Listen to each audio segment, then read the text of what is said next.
Et salut, bienvenue. Alors aujourd'hui, on va enchaîner un gainage qu'on a déjà réalisé précédemment en rajoutant au milieu un nouveau mouvement et du coup, cela va nous amener au fur et à mesure à créer des flots de gainage dynamique non ennuyeux.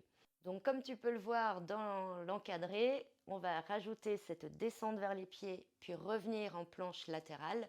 L'idée ici, c'est d'améliorer ton contrôle postural tout en étant capable d'enchaîner des mouvements de manière fluide. On va garder toujours et encore le bon alignement, les talons, les mains qui repoussent, mais on va cette fois-ci chercher à le faire un peu moins en mode robot, un peu plus en fluidité. Assure-toi encore d'avoir un tapis super résistant et antidérapant. Par contre, malheureusement, pas d'adaptation possible dans celui-là, donc si ça devient compliqué pour toi, prends une pause et recommence et félicite-toi déjà d'essayer et de pratiquer. Allez, on y va. On va se placer en planche. Donc, toujours la même histoire, on met nos épaules au-dessus de nos poignets, on écarte nos doigts, on les étale, on presse le bout des doigts pour soulager un peu la base de nos poignets. On allonge les jambes et on tire nos talons, nos épaules en arrière, pousse dans les mains pour combler entre les omoplates et allonge la nuque. Voilà, là on est bien gainé, on sent bien le travail à l'avant du corps. Maintenant, c'est parti, on va déposer nos talons à droite, décoller le bras gauche, inspirer. Fléchir les genoux, décoller le talon arrière et repousser dans la main avant pour descendre.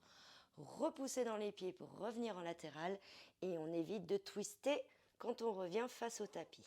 De l'autre côté avec la respiration. Inspire, pose les talons et lève le bras. Expire, descend vers les pieds. Inspire, revient latéral. Expire, horizontal. Et on retourne. Chaque fois qu'on vient en planche, on repense à notre posture. Là, on tire bien les doigts et le bassin vers le haut. Et on commence à fluidifier le mouvement sans perdre nos étapes. N'oublie pas de tout le temps bien repousser dans le tapis, de ne pas subir ton poids de corps.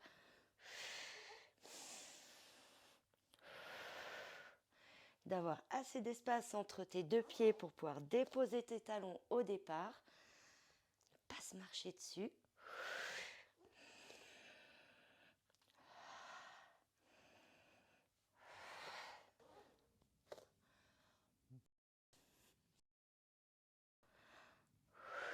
Ça va, ça se passe bien? T'as pas trop les bras qui tremblent? N'oublie pas de bien répartir ton poids de corps sous tes 4 appuis quand tu reviens dans la planche horizontale face au tapis.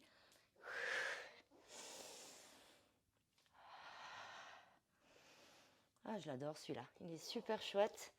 Et tu verras qu'au fur et à mesure, on va encore en rajouter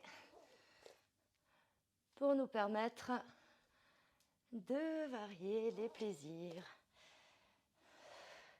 Dans la planche, revérifie bien ton placement, ton aspiration du ventre. Essaye de ne jamais lâcher le bassin vers le sol. Garde toujours une force dans ton ventre et dans ta taille. Le bas du dos, normalement, il n'est pas censé se faire ressentir. Donc si tu commences à avoir des tensions dans le bas du dos, tu aspires davantage ton nombril et tu bascules légèrement ton bassin en arrière.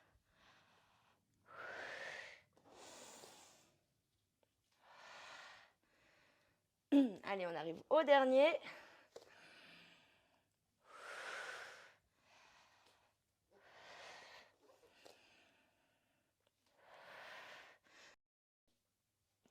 Hop.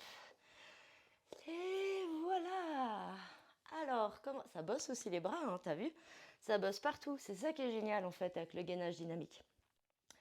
J'espère que tu as kiffé. Si tu as une question ou si tu as besoin d'un conseil personnalisé, n'hésite pas à m'écrire. Je lis tous les commentaires, je réponds à tous les commentaires. Et ça me ferait vraiment plaisir de t'aider à progresser, de continuer à te motiver. Donc vraiment, n'hésite pas à converser avec moi. Et surtout de me dire combien tu as réussi à faire de répétitions et comment tu as ressenti cet exercice dans ton corps. Je te souhaite une belle fin de journée ou soirée et à demain. Ciao!